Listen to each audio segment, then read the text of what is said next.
तो इसको मार्क्स वाले को, मार्क्सिस्ट लोग हैं जो वो कहते हैं कि एक फिक्स कैपिटल है,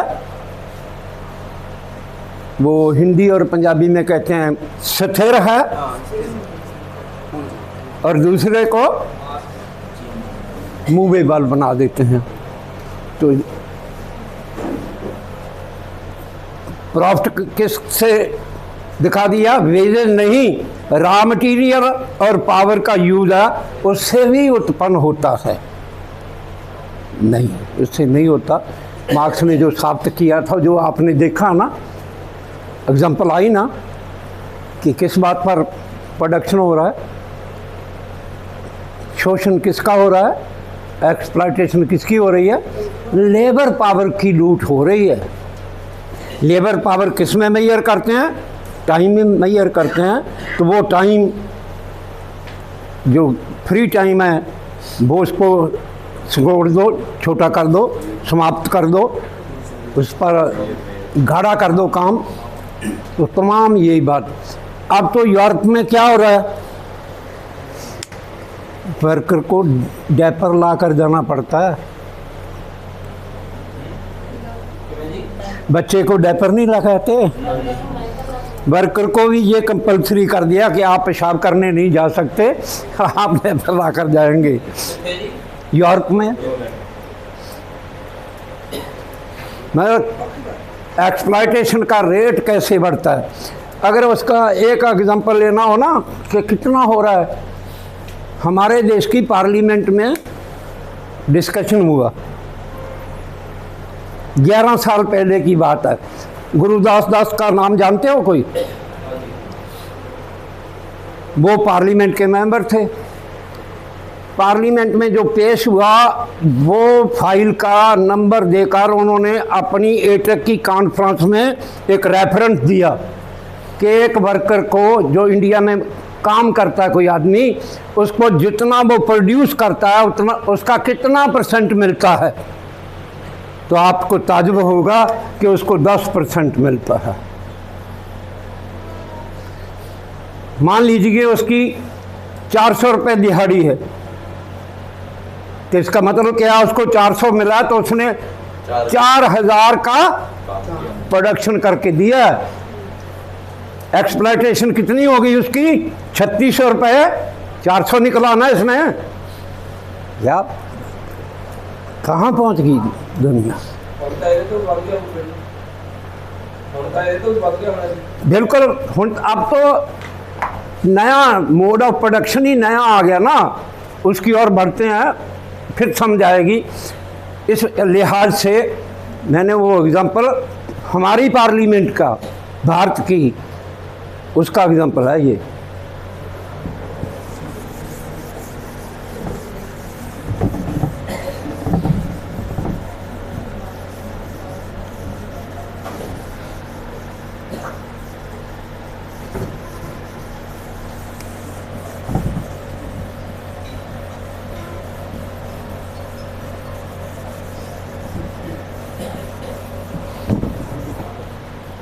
लेनिन का नाम आपने सुना है। जब मोनोपोली का मामला आया ना, कि मोनोपोली के बाद क्या हुआ, जिस देश में मोनोपोली बन जाएगी वो अपने कंपटीटर है जो, उनको हरा देगी ना। इसीलिए वो एक अकेला प्रोड्यूसर बना है। तो इसका मतलब क्या है, नया कोई प्रोडक्शन के क्षेत्र में आ पाएगा? जब पहले वाले हरा के बाहर निकाल दिए, कोई नया जुर्त करेगा? तो फिर इसका एक नया ट्रेंड शुरू हुआ। वो क्या था कि ज़्यादा तनख्वाह वाले लोग, फ्यूडल लॉर्ड्स, जिनके पास उनकी कोई सेविंग थी, वो कहाँ इन्वेस्ट करें?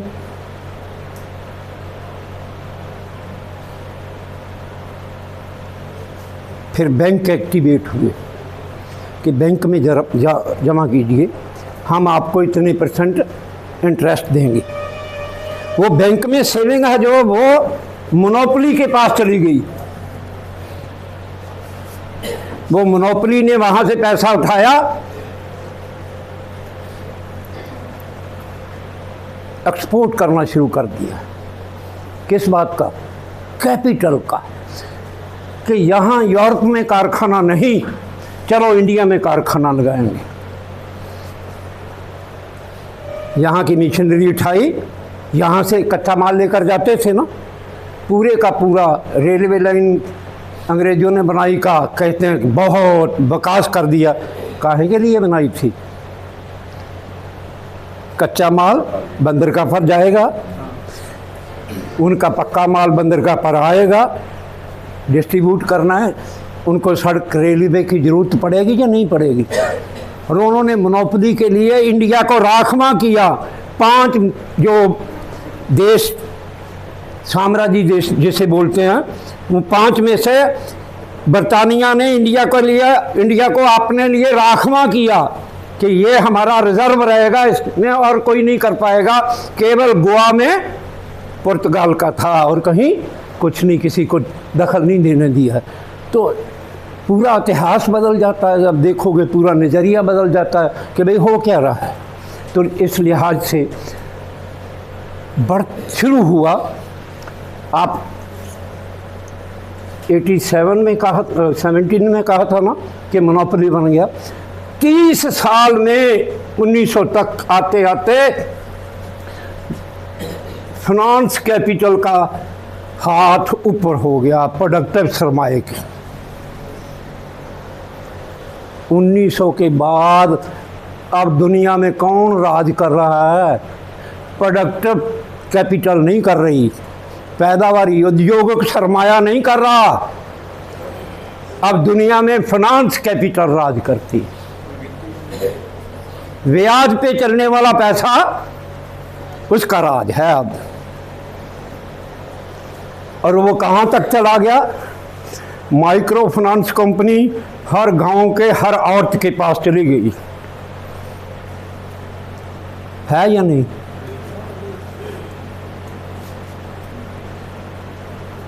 लेनिन की महानता क्या है? इसके बारे में जो हम लोग कहते हैं ना, भाषण करते हैं, इंपीरियलिज्म, साम्राज्यवाद मुर्दाबाद, कहते हैं या नहीं कहते? अभी भी पूरा जोर लगाकर, कई तो कहते हैं गले का पूरा जोर लगा दो शायद बाहर निकल जाएगा। आराम से कहोगे तब भी निकल जाएगा जो ठीक बात होगी। तो क्या डिफाइन किया उसने कि 1900 जब पूरा हो गया तो सदी बदल गई ना, सेंचुरी नई आ गई ना। उन्होंने कहा नई सेंचुरी की शुरुआत है जो, ये किस चीज़ का संकेत है कि जो पुराना सरमाया था, ओल्ड कैपिटल, कौन सा? प्रोडक्टिव सरमाया, जो पैदावार में लगा हुआ सरमाया, जो शोषण करता है, उसकी बजाय अब कौन सा डोमिनेट कर गया? शब्द डोमिनेट है। कौन? फाइनेंस कैपिटल डोमिनेट कर गई, उसके पक्ष में मोड़ा कट गया। इसका मतलब ये नहीं है कि प्रोडक्टिव सरमाया नहीं है, मगर इसका हाथ ऊपर हो गया। अब एक सदी में जो डोमिनेशन थी, अब क्या हो गया? वो इस स्टेज पर चली गई कि वो थ्रेट करती है। फाइनेंस कैपिटल किसी को दिखाई नहीं देती। फाइनेंस कैपिटल को क्या कहा उसने? ये कहा कि फाइनेंस कैपिटल हिंदी में क्या कहते हैं? इज्जड़ रूपी, हाँ, वित्तीय पूंजी, इज्जड़ का काम। जैसे एक बकरी रख लीजिए, उसके बच्चे आएंगे, फिर उसके बच्चे आएंगे, ये बढ़ता है। फाइनेंस कैपिटल सदा बढ़ता है। ब्याज आएगा, फिर उस मूल में आ जाएगा, फिर ब्याज आएगा, ये बढ़ने का काम ही करता है। इसमें खर्चा करने की कोई है ही नहीं। जब फाइनेंस कैपिटल बढ़ता है तो फाइनेंस कैपिटल अपने आप किस बात के लिए? कि मोनोपोली जो कारोबार कर रहे हैं वो कर्जा लेते हैं ना। इसका मतलब है वो कर्जे की किस्त पहला देंगे ना, तो फिनांस कैपिटल और बढ़ेगी ना। तो अब कितनी फिनांस कैपिटल हो गई? 2008 में एक संकट आया, अमेरिका से शुरू हुआ, याद है आपको? जनरल क्राइसिस कहते हैं। आप अपना मोबाइल से शाम को ढूंढ कर देखना, क्या था वो। फाइनेंस कैपिटल अमेरिका में 10.3 ट्रिलियन डॉलर था। तो उसको कोई कर्जा लेने वाला ही नहीं मिल रहा था। अगर कर्जा नहीं लेगा कोई तो उसको इंटरेस्ट मिलेगा। जो पहले बढ़ने का था वो संकट में चला गया।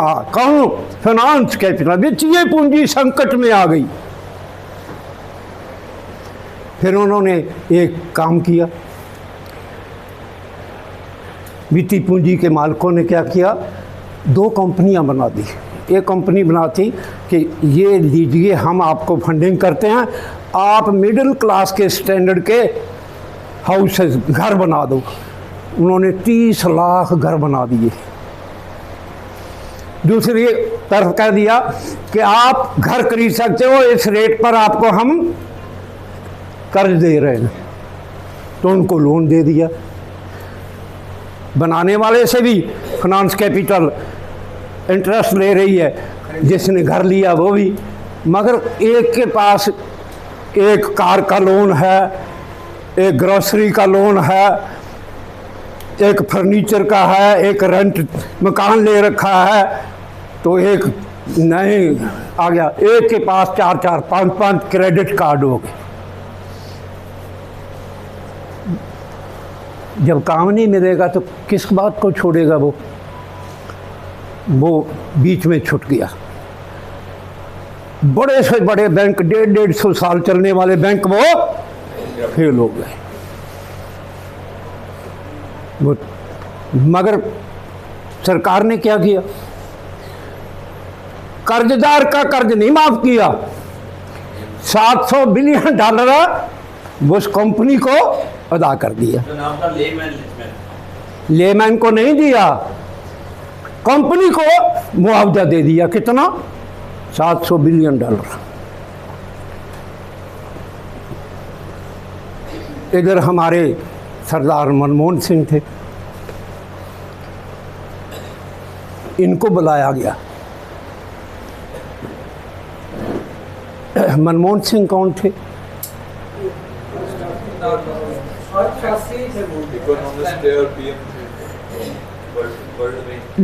दो बातें हैं, एक होता है अर्थशास्त्र, एक होता है राजनीतिक अर्थशास्त्र।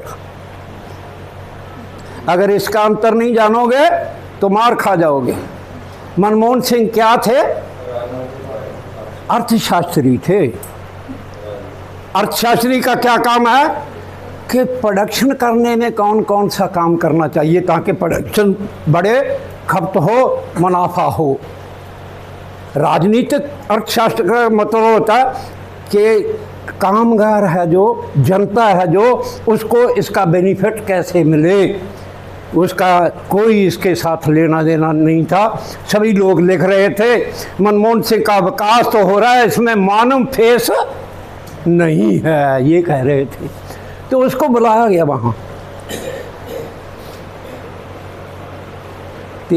इन्होंने अर्थशास्त्र के लिहाज से उनको एक सुझाव दिया। पता क्या था? इन्होंने कहा आप यहाँ ही फाइनेंस क्यों करते हैं? विकास कर रहे देशों में फाइनेंस कीजिए ना।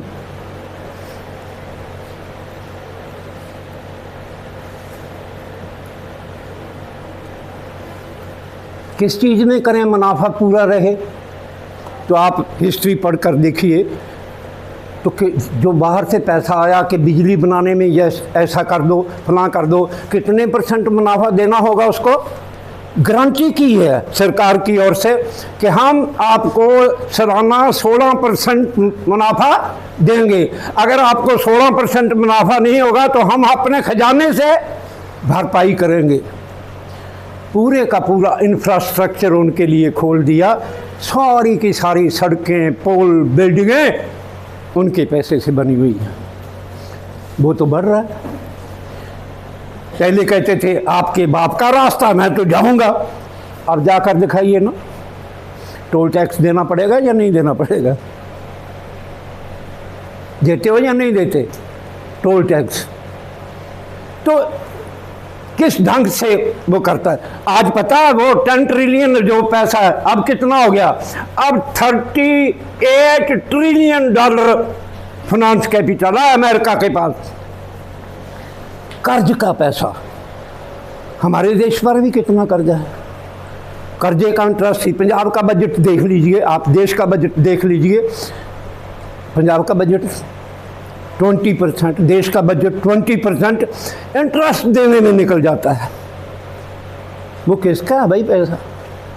कौन है उसका मालिक? उस पर क्यों टैक्स नहीं लग रहा?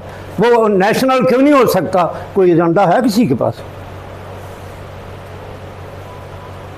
अगर पूरे का पूरा बजट कि हमने आपसे कर्ज ले रखा है, अब हम कर्ज उतार रहे हैं। कर्ज क्या है? बॉन्ड खरीदे हुए हैं। किससे खरीदे हैं बॉन्ड? अपने ही बॉन्ड, अपना ही पैसा, अपने ही पास सब कुछ जा रहा है। पॉलिसीज आप कहते हैं ना, एजुकेशन नेशनलाइज होनी चाहिए, डी नेशनलाइज के खिलाफ नारे, आपका गल फट जाता बोलते बोलते। ये किसने किया है? हेल्थ सर्विसेज प्राइवेटाइजेशन किसने किया है? ये फाइनेंस कैपिटल कहती है कि मुझे कस्टमर बनाकर दो।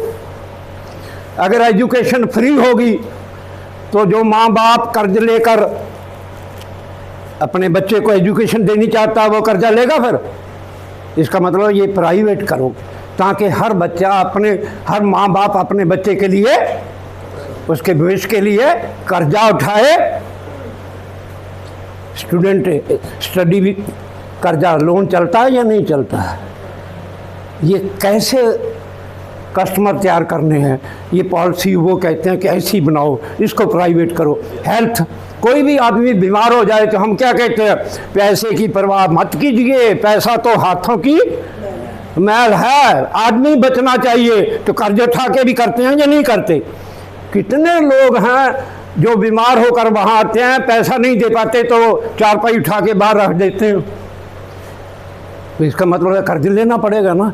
मैं कस्टमर कैसे तैयार करना है वो समझ नहीं आता। वो ये पॉलिसी कहते हैं ना कि एजुकेशन प्राइवेट कर दी, हेल्थ प्राइवेट कर दिया, ट्रांसपोर्ट प्राइवेट कर दी, जहाज प्राइवेट कर दिए, अब इंश्योरेंस कंपनी भी बाहर से मंगवा ली। ये सब कुछ क्या है? ये फाइनेंस कैपिटल का काम चल रहा है।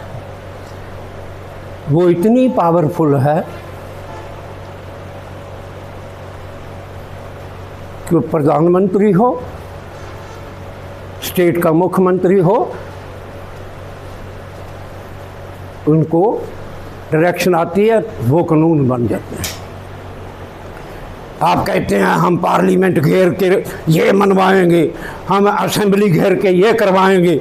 करवाते रहो, मानता ही नहीं कोई।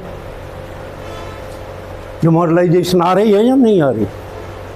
जब नहीं आए, क्योंकि डायरेक्शन ठीक नहीं कर पाए, वो बाद में करेंगे कैसा? तो ये फाइनेंस कैपिटल का दौर, जिसे एम्पिरियलिज्म कहते हैं, वो फाइनेंस कैपिटल की डोमिनेशन का दौर है।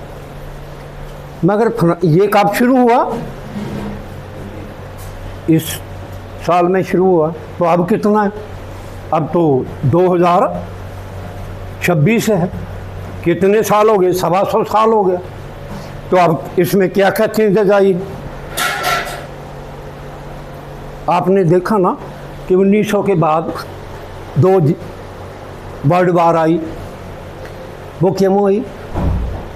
कि भाई किस देश में हम मार्केट रखना है, उसकी डिवीज़न करने के लिए फर्स्ट वर्ल्ड वार हुई, सेकंड वर्ल्ड वार भी हुई।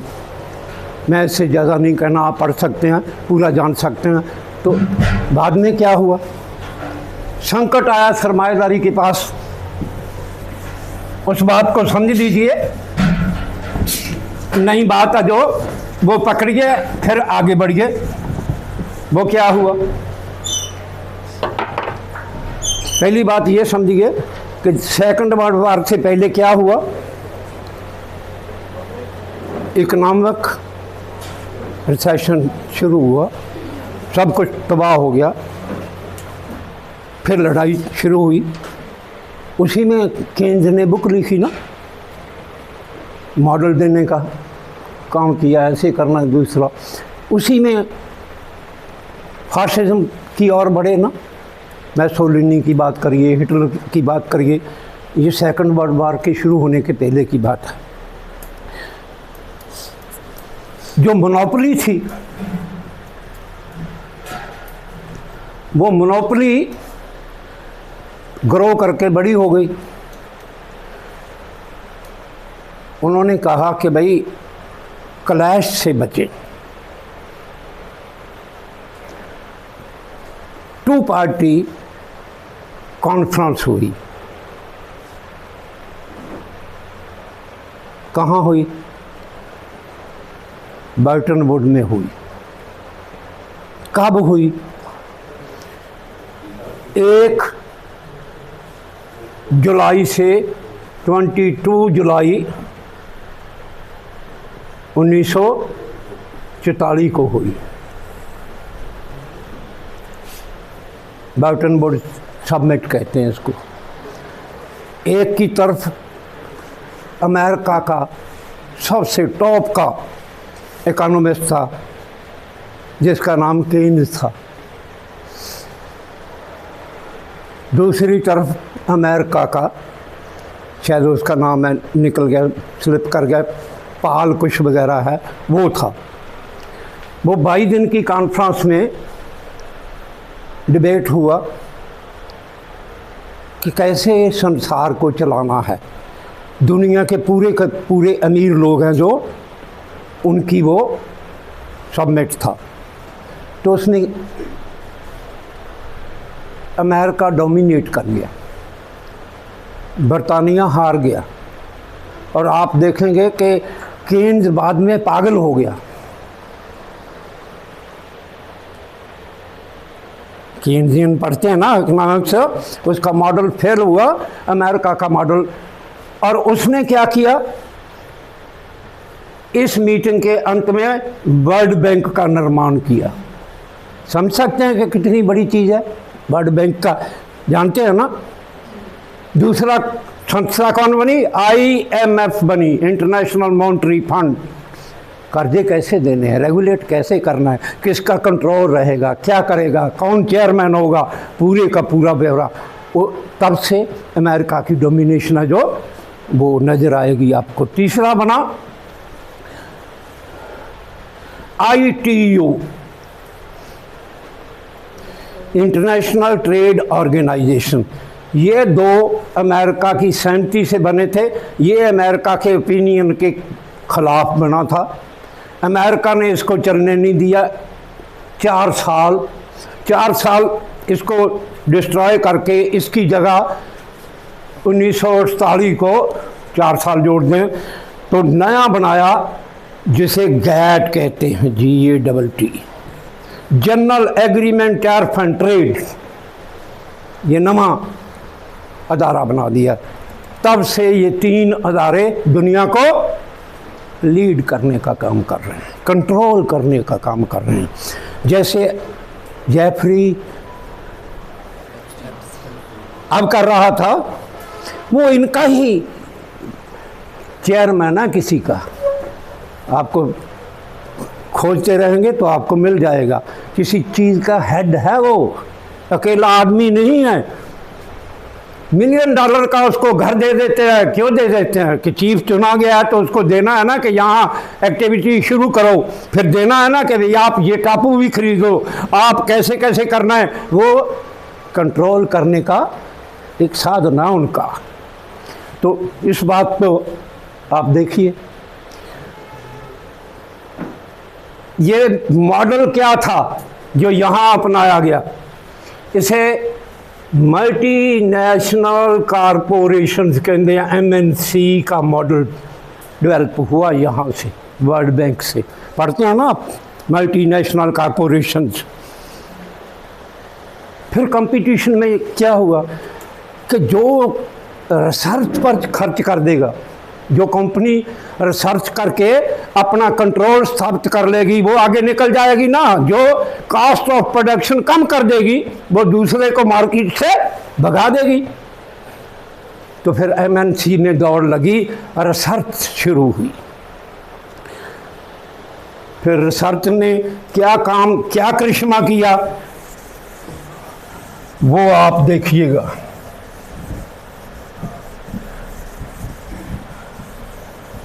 इसकी सबसे उपलब्धि क्या है, बड़ा प्राप्ति क्या है इसकी, वो है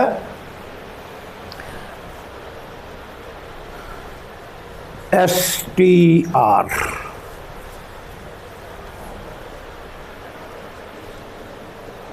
ये क्या है STR?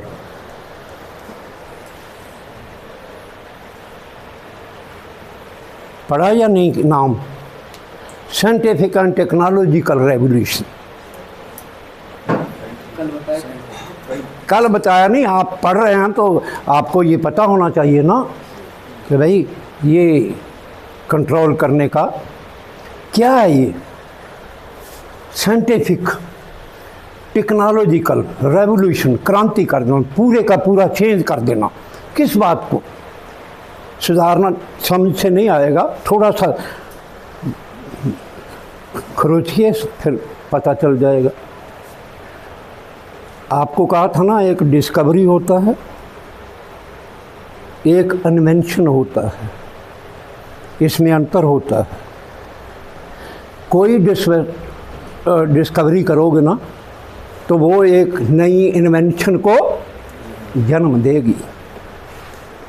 कुछ भी आग की खोज की तो उसने कितना कुछ बदल दिया, बदला या नहीं बदला।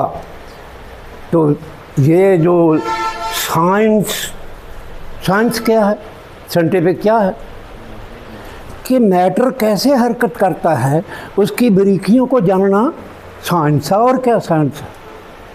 मेटेरियलिस्टिक मोशन को जानना, आगे से आगे जानना साइंस है। तो जब ये उनको समझ आ गया कि ये चीज़ ऐसे बनती है, खोज हो गई ना कि हाइड्रोजन ऑक्सीजन मिले तो पानी बन जाता है। तो आज कोई ये कहे कि पानी का संकट है तो वो मूर्ख होगा, क्योंकि हाइड्रोजन और ऑक्सीजन को मिलाकर तो यहाँ मर्जी पानी पैदा कर लो।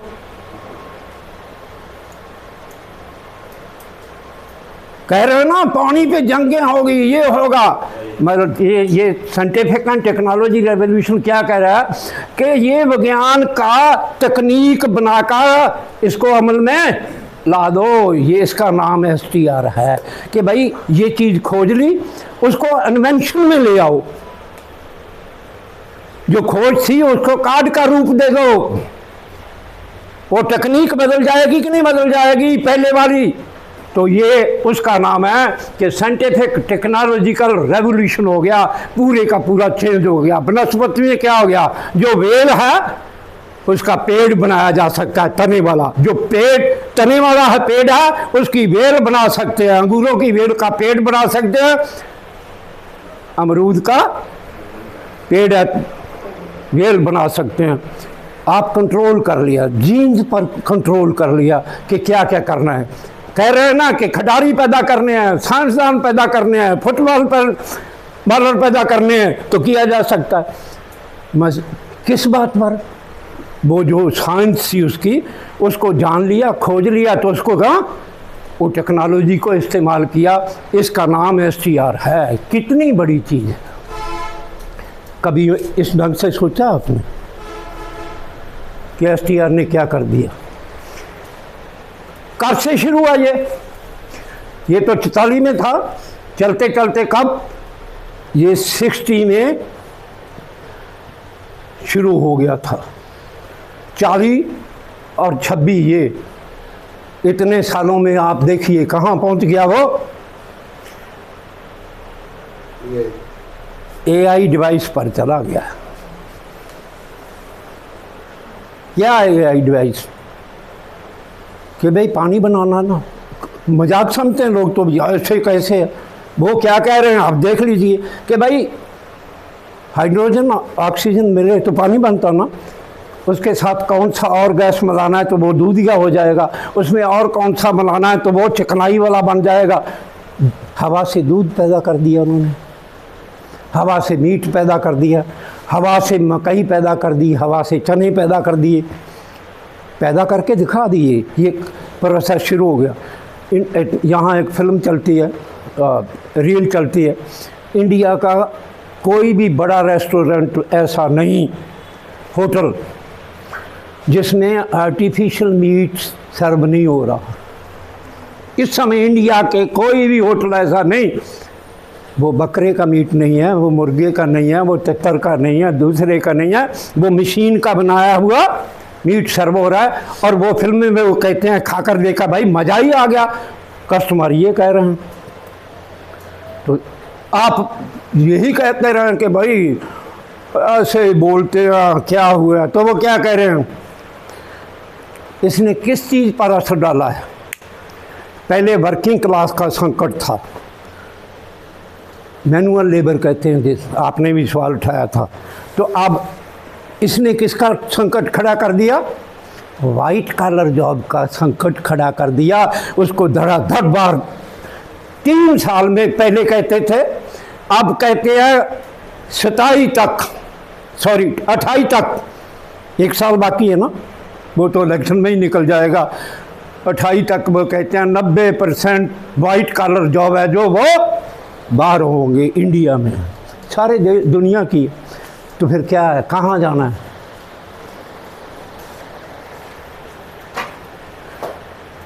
ठीक लगती बात या मैं झूठ बोल रहा हूँ, कह दो यकीन तो नहीं हो रहा, नहीं हो रहा यकीन, क्योंकि हम अब हमारा सोचने का मोड ऑफ थिंकिंग ही अलहदा है। अभी हमारा मोड ऑफ थिंकिंग है जो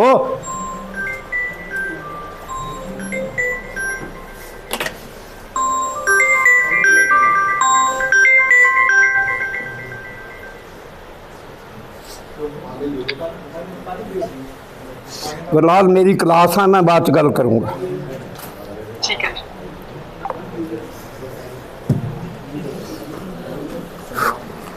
सुनिए क्या बना कि AI आर्टिफिशियल क्या डिवाइस के जंतर बन गए। उसका पहला कारखाना इंडिया में कहाँ लगने आ रहा है, विशाखापट्टनम में लगने आ रहा है। मशीन को मशीनें बनाना ना कितनी तेज़ी से होगा, 2-3 साल में हमारा हाल क्या होगा आप देख लेना।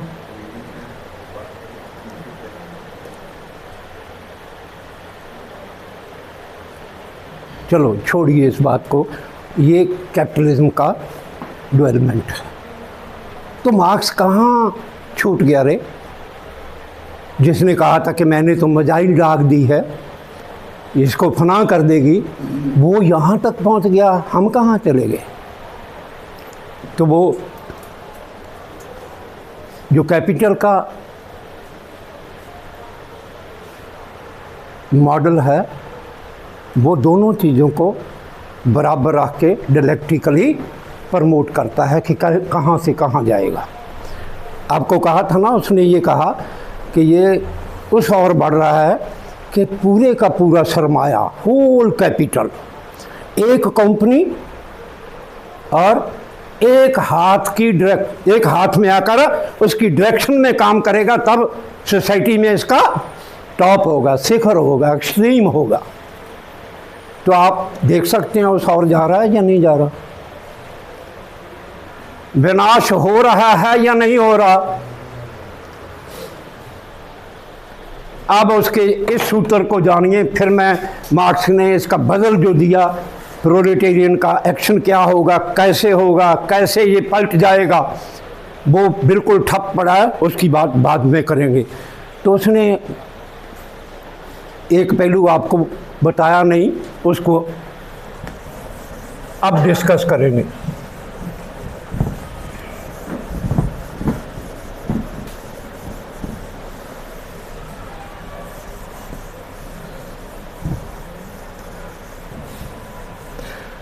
उसका कहना ये है कि जब कोई वर्कर काम पे जाता है तो वो वर्क है जो दास कैपिटल में उसने 12 घंटे के हिसाब से पूरे का पूरा वर्णन किया है, 12 घंटे काम का दिन हो। वैसे पूरे का पूरा एक चैप्टर उन्होंने उसमें लिखा है, 75 पेज हैं, उनको पढ़ना चाहिए कि वर्किंग डे होता क्या है। वर्किंग डे का हिस्ट्री बयान किया है, कितना लंबा रहा होगा आप सोच सकते हैं। नेचुरल डे कितना है, 24 घंटे है। उसमें लेबर डे, हमारे लेबर डे का कंसेप्ट पता क्या बन गया, मे डे। लेबर डे 24 घंटे में काम लेबर करने का कितना समय हो सकता है, उसको लेबर डे बोलते हैं। अगर कंसेप्ट ही नहीं ठीक होगा तो रिजल्ट यहाँ कैसे करेंगे। तो लेबर डे का इतिहास कहता है कि ये इतिहास में 22 घंटे 24 में 22 भी रहा है। सोच सकते हैं, कैपिटलिस्ट ने तो उस पर निचोड़ना है। जितना ज़्यादा काम ले रहे हैं तो उतनी आयु भी कम है। 33, 35, 40 साल की उम्र में आदमी मर रहे हैं। जब इतना लोड होगा तो मरेंगे ही, और क्या करेंगे। आप पूरे इतिहास को देखेंगे। फिर 22 से कम 20 वाला, 18 वाला, 16 घंटे का काम दिन कब तक है। 1833 में ये कानून पास हुआ इंग्लैंड में। पहला कानून ये है कि लेडीज़ एंड चिल्ड्रन, उनका काम का समय 14 घंटे से ज़्यादा नहीं होगा। आदमी का कितना था, 16 घंटे था। इसके खिलाफ एक मूवमेंट उठी इंग्लैंड में। ये 33 की बात है ना, 34 से लेकर 40 तक चली, वो 42 तक। बस आगे भी ले जाएंगे। उसे क्या कहते हैं, चार्टिस्ट मूवमेंट। उन्होंने एक चार्ट तैयार किया, उस पर उन्होंने लड़ाई शुरू की। उनका लीडर इंग्लैंड में उसको फॉलो करने वाले सभी को, उसका नाम लुडन था, लोडाइट कहते हैं। आप पढ़ेंगे, आप निकाल के देख लेना। वो मार्क्स ने कहा ये मिलिटेंट मूवमेंट है, रेवोल्यूशनरी मूवमेंट है, मगर इनको एक बात समझ नहीं आ रही। वो क्या, ये मीन्स ऑफ प्रोडक्शन पर हमला करते हैं। ये मशीन को तोड़ने जाते हैं। ये कहते हैं मशीन आई है, उसने हमें बाहर फेंक दिया। ये कारखाने को आग लगा देते हैं, क्योंकि उनका गुस्सा है कि मशीन ने हमें बाहर किया है। जबकि मामला क्या है, उसने कहा मामला है मीन्स ऑफ प्रोडक्शन पर नहीं, जो प्रोडक्शन के रिलेशन है उसको चेंज करने का मामला है। तो आप सोच सकते हैं, बाद में ये मूवमेंट अपने सही रोक की ओर आई। तो 48 तक जाते जाते ये नया कानून इंग्लैंड में पास हुआ। जो पहले कानून में 33 में कितना था, 16 घंटे था, तो इसमें 15 जोड़ दीजिए तो कितना हो जाएगा, 1848। 15 साल में ये 16 कम होके 10 घंटे का कानून पास करना पड़ा कि 10 घंटे से ज़्यादा किसी से काम नहीं लिया जा सकता। ये उसकी इबारत बनी। ये बात क्यों कह रहे हैं, मार्क्स ने एक सूत्र दिया। अगर वो सूत्र आप नहीं पकड़ोगे तो आप सोल्यूशन रिजॉल्व नहीं कर सकोगे ये प्रॉब्लम। वो सूत्र क्या था कि 12 घंटे में काम का दिन कोई भी हो सकता है, बड़ा भी हो सकता है, इससे छोटा भी हो सकता है।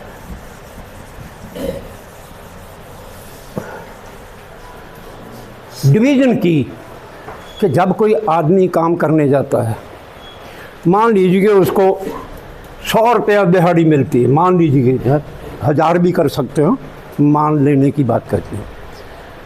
अगर वो उस समय में 100 रुपये का ही काम करे तो उसको कोई काम पे लेकर जाएगा? बोलना मना है, फिर बोलते नहीं हैं। मेरे को लिख कर दिया कि मैं ही बोलता चला जाऊं। हैं? अगर आप सो गए हैं तो भाई बंद कर देते हैं, इसमें क्या। थक गए, थके भी नहीं, बोलना भी नहीं, फिर क्या है, पानी का छिट्टा दें आपके ऊपर, गंगा जल लाएं? हैं? थोड़ा स्लो हो गया प्रोसेस। क्या नहीं, ठीक बात है कि मेरे को पता चल जाता है। ये चेहरा बोलता है, जब आपको बात समझ आएगी तो आपकी पुतली खुल जाएगी, आपके ये खुल जाएंगे, तो आपका चेहरा खिड़ जाएगा। अगर नहीं समझ आएगी तो आप करेंगे,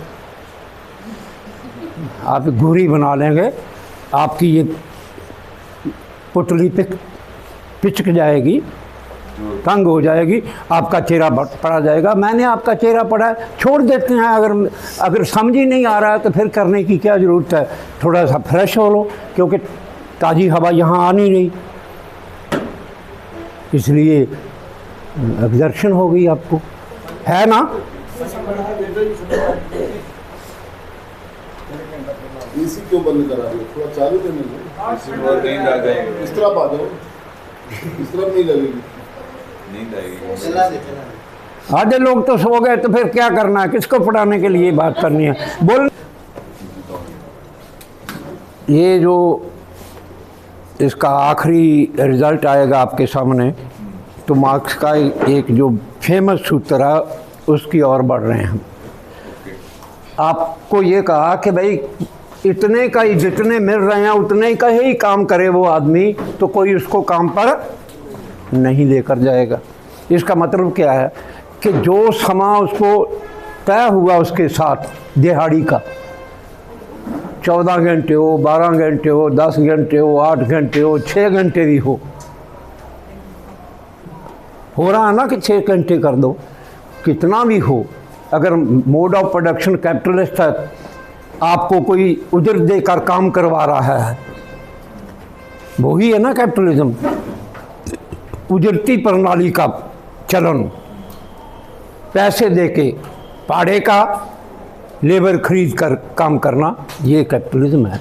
तो उसमें क्या है कि जितना समय भी होगा, 12 हो तब 6 कर लीजिए, मान लीजिए, तो 12 आज छोड़ दीजिए, कैपिटल में 12 का है, तो आज 8 घंटे का कब से शुरू है?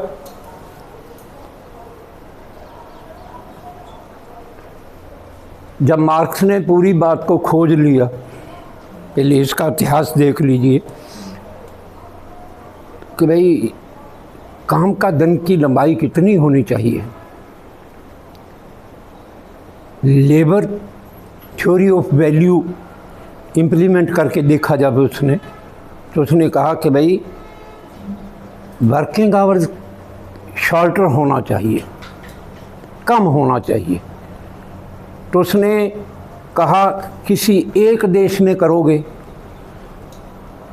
तो वहाँ का कैपिटलिस्ट दूसरी जगह कैपिटल ले जाएगा, यहाँ कम होगा। इसका मतलब ये है, ये एक देश का स्लोगन नहीं हो सकता, ये इंटरनेशनल स्लोगन होगा। तो उन्होंने 28 सितंबर 1864 को एक सभा बुलाई। उस सभा का नाम था International Working Men's Association, IWA, International Working Men's Association. आप उसका वेलकम एड्रेस पढ़िए जो मार्क्स ने पढ़ा उनके सामने। तो उन्होंने ये कहा उसमें कि हमारी ये धारणा की पुष्टि हो गई है। इससे पहले क्या हो गया था, इंग्लैंड में कानून पास हो गया था ना 10 घंटे वाला। हमारी बात की पुष्टि हो गई है। ये प्रैक्टिकल विक्ट्री नहीं है, प्रैक्टिकल तो है only, not a practical victory, it's a theoretical victory. काम का समय कम करना अनिवार्य है। कहाँ से आया फिर भी ये जो बनाई 2 साल के बाद? पहले तो वेलकम एड्रेस ने कहा था तब 10 घंटे का था, फिर इसकी सेकंड कॉन्फ्रेंस हुई 2 साल के बाद 1866 को। वहाँ उन्होंने स्लोगन दिया कि अब प्रोडक्टिविटी बढ़ गई है। प्रोडक्टिविटी जानते हो क्या है? प्रोडक्शन से अलहदा मामला है। प्रोडक्शन तो बढ़ती है, उसमें एक काम करने की कुशलता बढ़ना। आपको बताया था ना कुशलता कैसे बढ़ती है, एजुकेशन के साथ बढ़ती है और मैनेजमेंट करने से, जैसे वो खाली समय जो उसको इंटेंस गाढ़ा कर दिया जाए।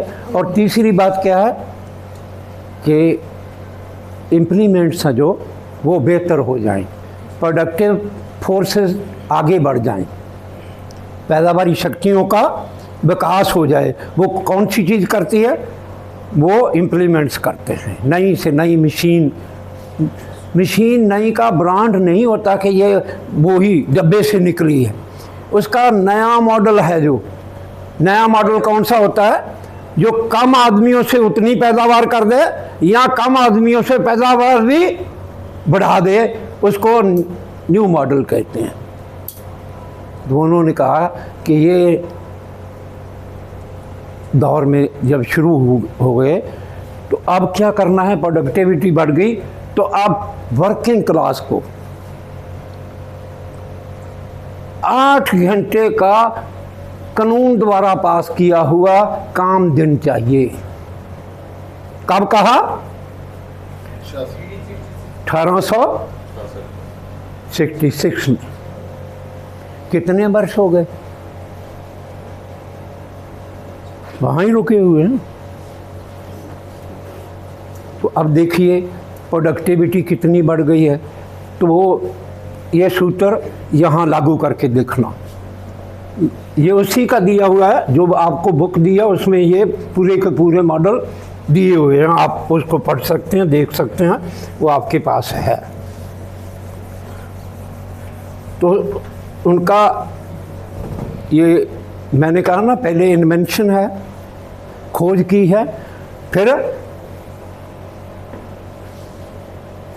न पहले डिस्कवरी है, फिर इन्वेंशन है। डिस्कवर कर लिया कि भाई लेबर पावर है जो वैल्यू क्रिएट करती है, तो फिर उसकी इन्वेंशन कर दी, कार्ड निकाल दी कि भाई ये कैसे बढ़ता है, कैसे कम होगा। 100 रुपये जो उसको मिल रहे हैं पूरे समय में तो नहीं वो काम कर रहा है। इसका मतलब है कि आमतौर पर आधा आधा वो 100 रुपये का जो उसको मिल रहा है वो इसमें काम कर देगा। मान लीजिए 12 तो 6 घंटे में कर देगा, 8 है तो 4 घंटे में कर देगा, 6 है तो 3 घंटे में कर देगा। मगर हम समझने के लिए क्या करें, 12 या 8 कर ले तो 8 से आप मान लीजिए 4 घंटे में वो 100 रुपये का काम कर देगा। इसका नाम वो क्या रखता है? ये नेसेसरी लेबर टाइम है, ये जरूरी है। यहां तक नहीं हो सकता फिर तो वो कोई काम पर नहीं रखेगा। इसका मतलब है जितने उसको पैसे मिले हैं जब तक उतने का काम कर रहा है वो उसके लिए क्या है? नेसेसरी लेबर टाइम है। तो काम तो आगे भी करेगा ना, तय हुआ कि भाई इतने घंटे काम करना है, तो बाकी के 4 घंटे जो काम करेगा उसका नाम क्या दिया उसने? सरप्लस लेबर टाइम है। ये जो सरप्लस लेबर टाइम है इसका मुनाफा मालिक के पास जाता है।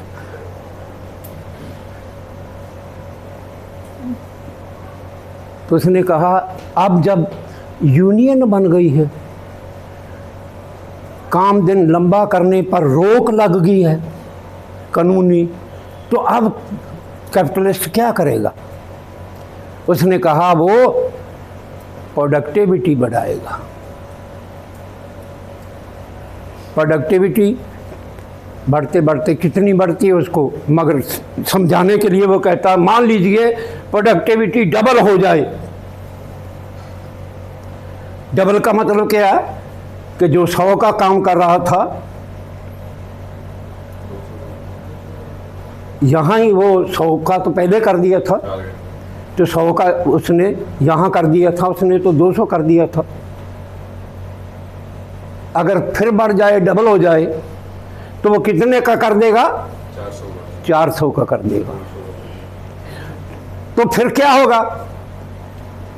ये 1/2 हो जाएगा नेसेसरी लेबर टाइम, जिसके उसको पैसे मिलते हैं। टोटल में उसने 400 का कर दिया, पहले 100 का था, अब क्या होगा? इसका भी पार्टी, इसमें भी 100 करेगा, इसमें भी 100 करेगा, इसमें भी 100 करेगा, इसमें भी 100 करेगा, 400 का तब बनेगा। इसको नेसेसरी लेबर टाइम जो उसके को पैसे मिलने हैं, भुगतान होना, उजरत मिलनी है, वो इतने समय का मिलेगा।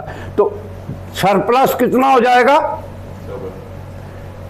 मतलब ये उल्ट अनुपाती बोलते हैं। ये अनुपात को आप क्या कहते हैं हिंदी में, क्या बोलते हैं? अनुपात ही बोलते हैं ना। मतलब जितना यहाँ कम हुआ, इतना कम हुआ ना, इतना दूसरी तरफ जुड़ गया। तो आप देखिए 400 का माल तैयार कर दिया, उसको 100 मिला है माल के पास, 1 2 3 300 चला गया। वो कहता एक बार और प्रोडक्टिविटी डबल कर दो, फिर क्या होगा? इसका मतलब 800 का पैदा करेंगे, डबल हो गया ना। तो फिर नेसेसरी लेबर टाइम इसका फिर आधा हो जाएगा, ये इसमें 100 हो जाएगा, तो इसके पास 100:700 हो जाएगा। ये अनुपात देखिए, पहले अनुपात क्या था? 100:100 था, फिर क्या हुआ? 100:200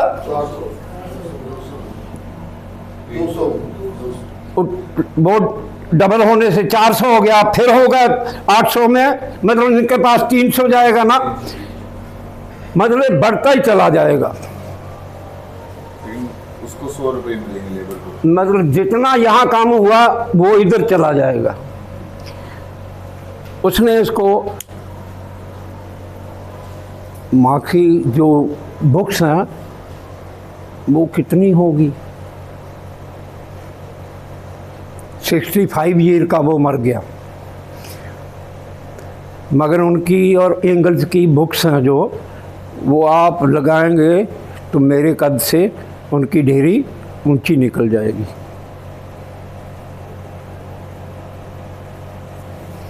इतना कैसे लिखा गया? इससे हटकर वो सवाल और जवाब चाहिए। इसको वो कहते हैं कि अगर आपके पास फिलॉसफिकल सूत्र आ जाए तो वो सूत्र क्या काम करता है। तो उसकी एग्जांपल लेनिन ने दी है। आप बिल्डिंग बनती देखी है ना, वहाँ मिस्त्री काम करते हैं ना, जब मिस्त्री ईंट लगाने का काम करते हैं तो वो एक सूत जिसे बोलते हैं वो लगाते हैं ना। वो क्यों लगाते हैं? हिंदी में पता नहीं क्या कहते हैं, पंजाबी में सूत कहते हैं उसको। हाँ होता है ना, वो सूत क्यों कहते हैं? वो उसको डायरेक्शन ठीक करने के लिए मदद करता है। जैसे बिल्डिंग में एक सार डायरेक्शन चेंज ना हो जाए, गलत ना हो जाए, ठीक करने का काम करता है। कौन? सूत करता है। फिलॉसफी का सूत्र आपको आ जाए तो जो भी गलत करेगा आप उसको पकड़ लेंगे। आप गलत कर रहे हो, आप गलत कर रहे हो। जिसने भी गलत किया मार्क्स ने उसके खिलाफ ठीक करने के लिए लिखा, और इतना लिखा कि वो सारे का सारा इतना जमा हो गया कि इतनी बड़ी पूंजी बन गई वो। सोच सकते हैं भी इतना लिख सकता है कुछ? उसकी लाइफ के बारे में ये कहना हो, उसका लिखा हुआ पढ़ना मुश्किल था। एक बार उसने आर्थिक तंगी के कारण रेलवे के महकमे में इंग्लैंड अप्लाई किया कि मेरे को नौकरी दे दो। जब वो टेस्ट लिया तो वो कहते आपका लिखा पढ़ेगा कौन, इस करके उसको नौकरी नहीं मिली। दुनिया का इतना जीनियस आदमी, हैंडराइटिंग उसका छपा हुआ है, मगर उनकी पत्नी जैनी जितनी वो सुंदर थी उतनी ही उसका हैंडराइटिंग भी सुंदर था। उसकी देन क्या है? जो उसने खोज कर लिख कर लाया कागज़ पे, कागज़ नहीं है तो अखबार के कन्नी पर लिख कर लाया, उसने फेर करके लिखा, उसकी बदौलत हमारे पास है। ये जैनी की देन, उसकी पत्नी की देन है। ये लाइफ का एक पार्ट इसलिए बोल दिया कि भाई काम करना कोई आसान नहीं होता। लाइफ के बारे में ज़्यादा नहीं कहना, सिर्फ ये बात, मगर इस बात को समझिए, उन्होंने ये सूत्र बना के अपना एक 28 नंबर उनका वॉल्यूम है जो, उसमें इस एक बात को कि प्रोडक्टिविटी, नेसेसरी लेबर टाइम और सरप्लस लेबर टाइम का रेशो कैसे बढ़ता है। आप हैरान होंगे कि पढ़ने वाला घबरा जाता है कि यार वो 1/2 से शुरू करता है और 1/1000 तक लेकर जाता है। उसमें वो प्रूव करता है, सबूत देता है कि देखिए कैपिटलिज्म अपनी मौत आप मर रहा है।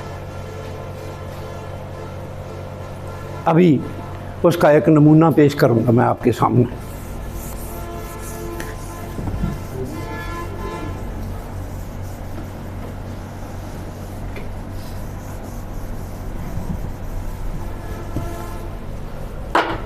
उसका मानना ये है कि मान लीजिए हाफ किया था ना, कि पूरे दिन का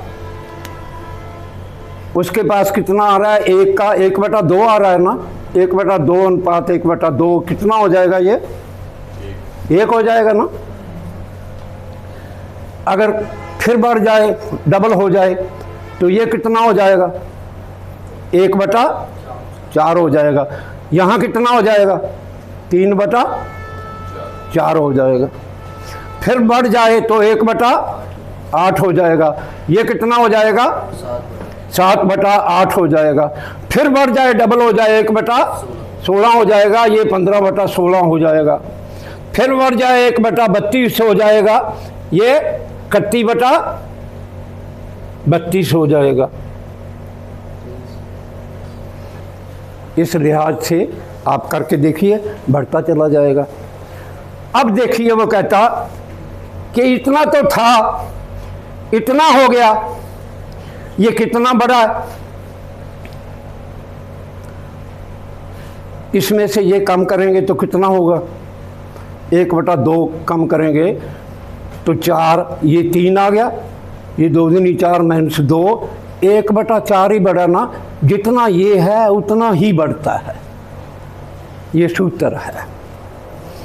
जितना समय उसने काम किया है दूसरी तरफ उतना ही बढ़ता है। ये उल्टा अनुपाती जिसे कहते हैं, ये चलता है। फिर वो इसको कहता है, मान लीजिए ये क्या है? Necessary labour time. ये क्या है? Surplus labour time. अब वो कहता है कि मान लीजिए ये 1/1000 हो जाए। कौन? Necessary labour time.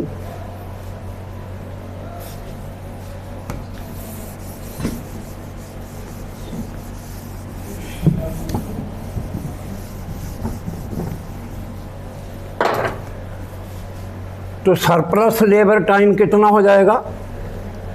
999/1000 हो जाएगा। दोनों का फिर एक ही बनेगा ना, 1000/1000। वहाँ अगर प्रोडक्टिविटी बढ़ने के लेवल पर इस स्टेज पर चला जाए फिर वो कहता मान लीजिए 1000 दिहाड़ी गुना प्रोडक्टिविटी और बढ़ जाए। आप कहेंगे कि यार ऐसे कैसे हो सकता है? 1000 दिहाड़ी गुना का मतलब क्या है?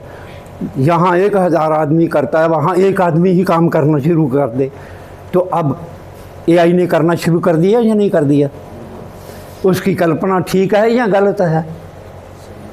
सोच के देखिए आप पहले। कर रहा है ना? जनरल आप देख लीजिए कि कितना हो रहा है। एक खेती बाड़ी में पहले कटाई करना, फिर उसका गहाई करना, फिर अडाना 1 एकड़ को करते थे, तो अब मशीन क्या कर देती है? कितने आदमी लगते थे, मतलब 100 आदमी की जगह एक ड्राइवर उतना काम कर देता ना, वो तो जनरल ही है। तो अब नई मशीन में तो ये कर दिया कि लाखों की जगह एक आदमी ही काम कर रहा है। इसमें क्या है? वो कहता लेबर जीरो कभी नहीं हो सकती। हुक्म देने तक समा पॉइंट में आ जाएगा, मगर जीरो नहीं हो पाएगा। नेसेसरी लेबर टाइम जीरो नहीं होगा, ना ही 24 घंटे हो सकता है। इसके भीतर रहेगा, भीतर में ही एडजस्ट करना पड़ेगा। आप वो रोजगार का एक आपकी किताब जो दी है उसमें एक डायग्राम दी हुई है, आपको उसको स्टडी करना, आपको समझ आ जाएगी। तो ये है, मान लीजिए वो कहता है 1000 दिहाड़ी गुना और बढ़ जाए तो रिजल्ट क्या होगा? 1/1000 गुना 1000 हो जाएगा ना। तो इधर कितना हो जाएगा? 900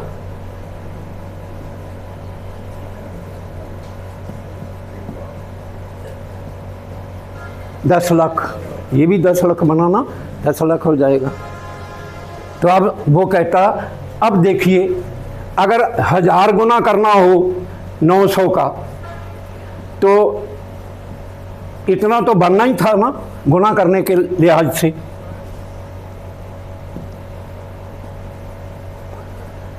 तो इसमें बढ़ोतरी कितनी हुई है? इतने की हुई है। 1000 गुना करें, गुना कर दें इसमें, तो 1000 इतना हो जाएगा, तो 1000 ये हो जाएगा, ये रेशो आएगी ना गुना करने से। मगर अब नेसेसरी लेबर टाइम और सरप्लस लेबर टाइम अब कितना है? इतना। इसमें बढ़ोतरी कितनी है? इसमें यही जुड़ा हुआ है ना। इसका मतलब नया जो शामिल हो रहा है वो 999/10 लाख हो रहा है। इसको तकसीम करेंगे तो कितना हो जाएगा? 1। ये 1 हो गया, इसकी 0, इसकी 0, फिर 1000 बन गया, फिर 1, फिर बच गया ना। फिर इसका मतलब क्या है कि 1/1001 भी नहीं बढ़ता, उससे भी कम की बढ़ोतरी हो रही है। तब क्या होता है कि सरमाया खुद उस दौर में चला जाता है कि नया करने से सरमाया बढ़ना बंद हो जाता है। जब सरमाया बढ़ना बंद हो जाता है तो सरमाया खुद की मौत मर जाता है। आप इस चैप्टर को ध्यान से पढ़िए तो आप सोचेंगे कि जो लोग कहते हैं कि मार्क्स ने कहा था ये है, वो साबित करता है मैथमेटिकली। इस लिहाज से फिर करना क्या है? एक टर्म इस्तेमाल की थी मैंने, नेचर क्या पैदा करती है? Use value. Use value use value पैदा करती है, बरतों मूल्य पैदा करती है। मूल्य कौन उसमें एडिशन करता है? लेबर पावर करती है। जब लेबर पावर ही उसमें नहीं लग रही तो नया सरमाया बढ़ेगा? नहीं बढ़ेगा। वो इतना कम बढ़ेगा कि वो बढ़ाने का किसी का इंटरेस्ट ही नहीं होगा। सरमाया अपनी मौत आप मरता है। सो जो पहले वाला बात थी उसको समझने का फिर उस तरफ जाना पड़ेगा।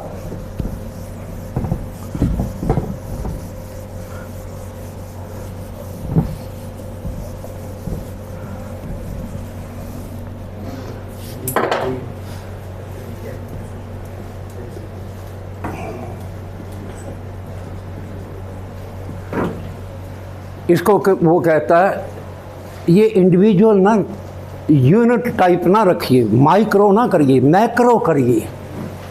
तो इसमें वो कहता है सोशली नेसेसरी लेबर टाइम में बदल दो कि समाज को कितना समय चाहिए, तो वो कम हो गया ना, तो बाकी समय क्या है?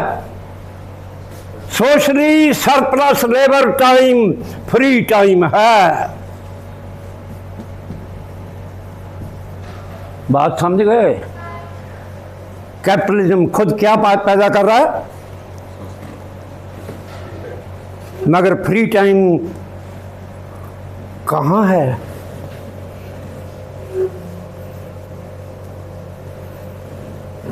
वो बेरोजगार की शक्ल में है, वो किसी स्टोर में नहीं है, उसका स्टोर बेरोजगार है। अगर उस बेरोजगार को काम दे दोगे तो उसको रोजगार मिल जाएगा। इसका लेवल फ्री टाइम की आपको कहा था ना, mode of production and distribution. तो डिस्ट्रीब्यूशन कैसे हो? जो ये फ्री टाइम पैदा हो रहा है ये लोगों के पास कैसे जाए? क्या जेंट्स के रूप में जाएगा?